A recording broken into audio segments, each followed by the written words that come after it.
Bonjour. Bonjour Emmanuel.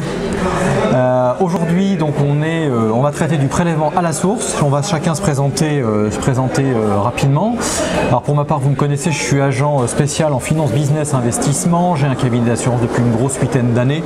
J'interviens depuis 15 ans sur ces questions-là, auprès d'un public de plutôt de dirigeants, mais aussi de particuliers. Et ça tombe bien puisque le prélèvement à la source, finalement, tout le monde est concerné.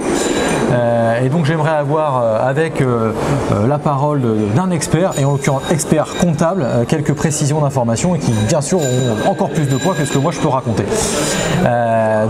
Emmanuel, si tu veux bien nous rappeler ton métier, parle-nous de toi, ton entreprise et puis après l'objectif de la loi s'il te plaît. Bonjour à tous, donc Emmanuel Darroman, je suis expert comptable, Société Val-de-Loire Conseil. C'est un cabinet qui a été créé en 2007 et c'est un cabinet qui s'est spécialisé sur les conseils et l'accompagnement auprès des chefs d'entreprise. Alors un accompagnement au quotidien à travers les missions comptables, fiscales, sociales, juridiques, mais aussi en matière de gestion dans la mise en place d'outils de pilotage au sein des entreprises.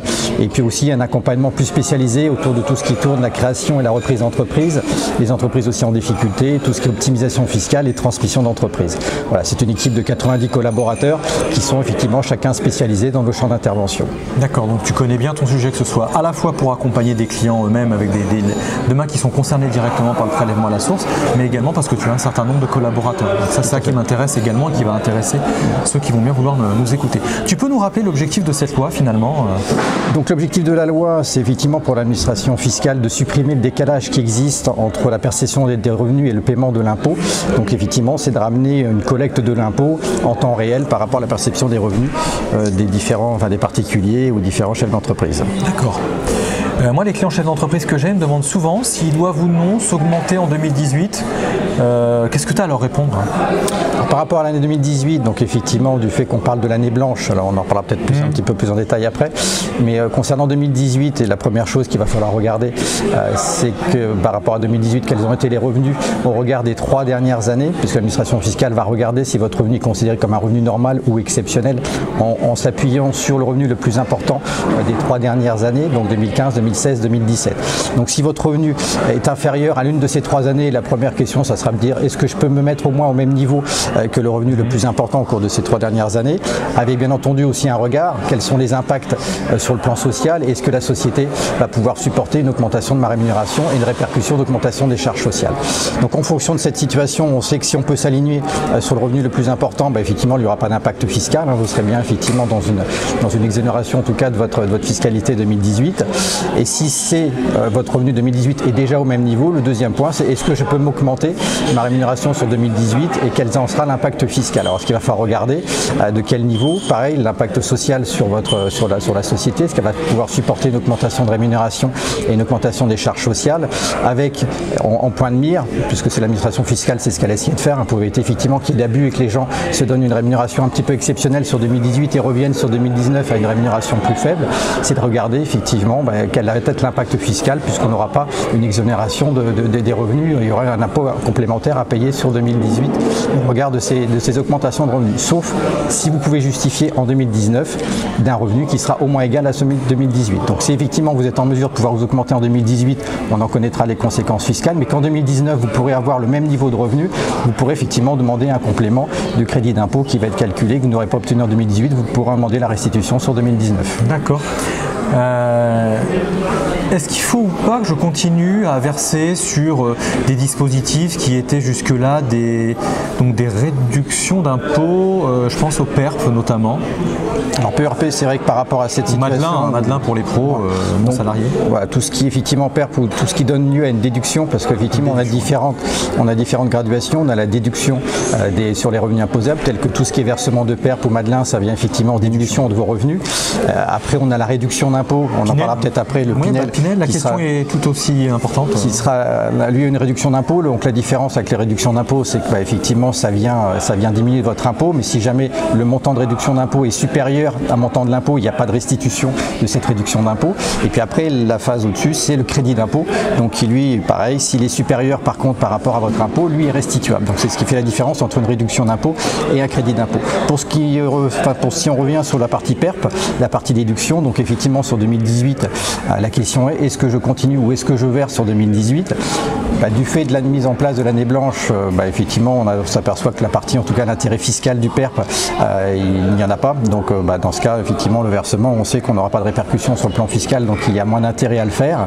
Après, ce qu'il faut savoir, c'est que si vous n'avez pas versé en 2018 et que vous versez en 2019, là aussi l'administration fiscale, pour éviter qu'il y ait ce genre de situation, a mis en place une déduction qui va être limitée. C'est-à-dire que sur 2019, en fonction de vos versements, seul sera pris en compte la moitié des versements de 2018 plus 2019. Donc si vous ne versez rien en 2018 et vous versez en 2019 ce que vous aviez l'habitude de percevoir, il n'y aura que la moitié du montant versé en 2019 qui sera pris en compte. Donc pour ce qui est le PERP, on a tendance à dire, puisque l'intérêt fiscal il est quand même important dans ce genre de produit, peut-être de ne pas verser si vous n'avez pas versé en 2018, peut-être de ne pas verser en 2019 et reporter vos versements sur 2020, sachant que le plafond que vous n'aurez pas utilisé sera reportable sur 2020 et pourrez verser peut-être un peu plus sur 2020 pour obtenir l'impact fiscal attendu. Donc là on était sur de la déduction, réduction type Pinel. Donc réduction Pinel, par contre, là on continuera à bénéficier de l'avantage fiscal. Alors surtout si vous faites du Pinel en 2018, ne pas avoir tendance à reporter votre déduction sur 2020. Voilà, il faudra tout ce qui est déclaratif le faire dans de bonne et due forme sur 2018. Vous continuerez à bénéficier des mêmes avantages puisque l'administration fiscale a considéré que la réduction d'impôt vous sera restituée et ne sera pas perdue sur 2018 et les années à venir non plus. Donc aujourd'hui, voilà, on peut continuer à faire du Pinel. D'accord. J'ai moins gagné en 2018 qu'en 2017 et en 2019 on va appeler donc un acompte sur l'impôt qui du coup va être calqué finalement peut-être sur mon année la plus grosse. Qu'est-ce que je peux faire pour pas avoir à verser finalement plus que ce que je ne devrais payer normalement? Alors effectivement, le montant du prélèvement à la source a été calculé par rapport à revenu 2017 puisque 2018 ne sont pas connus.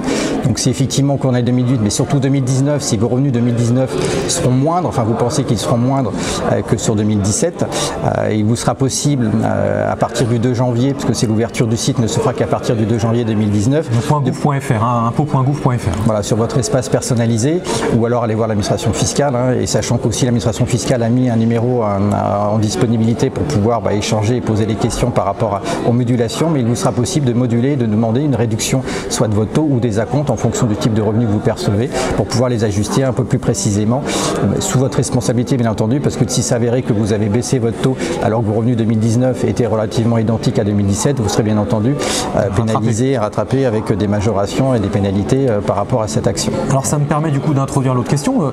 On parle de rattraper, mais en fait on nous a parlé d'année blanche, on nous a vendu une espèce d'année blanche. Est-ce qu'elle est si blanche que ça? Alors année blanche, je pense effectivement... En janvier peut-être elle sera blanche, mais... C'est un terme qui porte à confusion, parce que quand on parle d'année blanche, derrière on imagine zéro impôt, ce qui ne sera pas du tout le cas. Il vaut mieux parler d'une année de transition. Merci.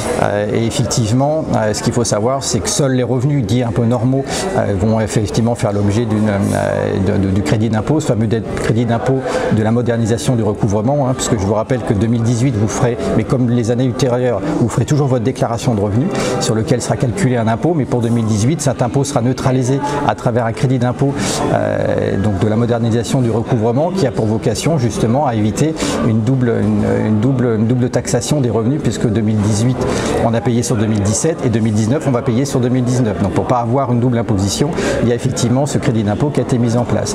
Mais seuls les revenus dits normaux vont être effectivement en exonération, bénéficieront de ce crédit d'impôt.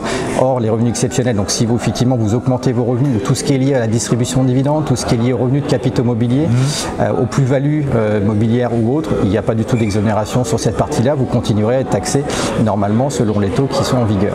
Donc aujourd'hui, effectivement, seuls ces produits-là continueraient à être fiscalisés. Donc c'est pas une année blanche, une année de transition par rapport au passage. Donc en clair, je vais continuer à déclarer en 2019 mon revenu réel 2018 et il y aura bien un rattrapage, s'il y a lieu d'y avoir un rattrapage, à la hausse ou à la baisse. Et à la baisse, on a dit qu'il fallait éventuellement aller dès le 2 janvier expliquer à l'administration fiscale qu'il faut moins nous prélever parce qu'on a moins gagné finalement. Par prélèvement. Alors là, soit il y aura un rattrapage d'impôt si effectivement on a eu des revenus exceptionnel ou par rapport à ce que je vous disais. Soit il y aura un crédit d'impôt qui fera la 100% de votre imposition, donc il y aura bien une année blanche dans ce cas de figure, il n'y aura pas effectivement d'impôt. Après, les crédits d'impôt vous seront restitués. Donc là, on n'a peut-être pas parlé des crédits d'impôt, on pourrait peut-être en parler. En fait, en 2019, je continue à payer un impôt quoi qu'il arrive. En fait, c'est un peu l'année de référence qui va changer, et puis avec un rattrapage éventuel, mais je continue à payer de l'impôt tous les ans, quoi. Tout à fait. D'accord. Et oui, le crédit d'impôt, donc effectivement, si on a employé, je pense à des personnes à domicile, si on a bénéficié d'un certain nombre de crédits d'impôt, c'est pas perdu, donc on aura le droit à 60% tout de suite restitué de mémoire, c'est ça, en janvier, non Tout à fait, il y a une mise en place effectivement d'acompte sur les crédits d'impôt, puisqu'il faut savoir que le montant du prélèvement à source qui vous est appelé est calculé sur la base de vos revenus imposables avant toute déduction de réduction d'impôt au crédit d'impôt.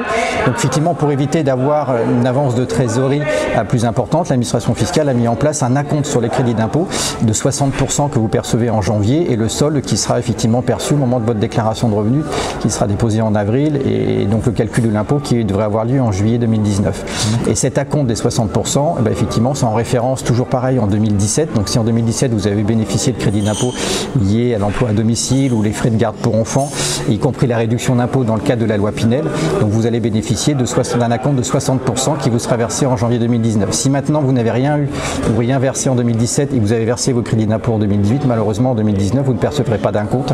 La restitution se fera au moment de votre déclaration de revenus, au moment du calcul du solde définitif de votre impôt. D'accord, ok. Tu as des éléments à rajouter ? Personnellement, non. Enfin, très bien. Donc, on retient que c'est une année de transition et non pas une année blanche, qu'on continuera à payer de l'impôt. Et puis, si ce n'est, si on a gagné plus, on paiera plus, on a gagné moins, ça sera ajusté.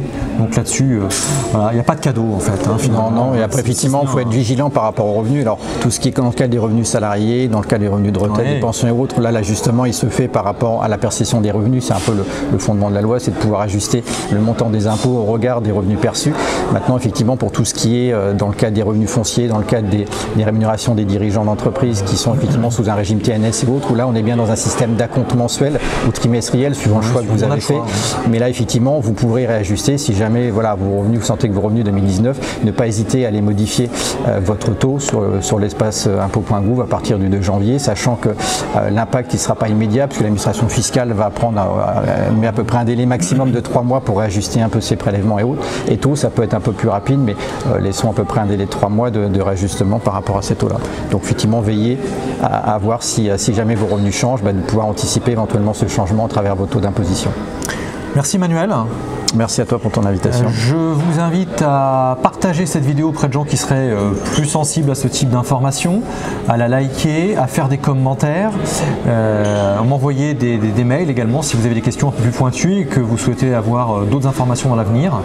En tout cas, moi je te remercie, je te souhaite la période, c'est une période chargée en ce moment. Donc écoute, je te remercie de t'être prêté à l'exercice, je te souhaite une bonne continuation et à bientôt. Et puis à très bientôt. Merci à toi. Au revoir. Au revoir.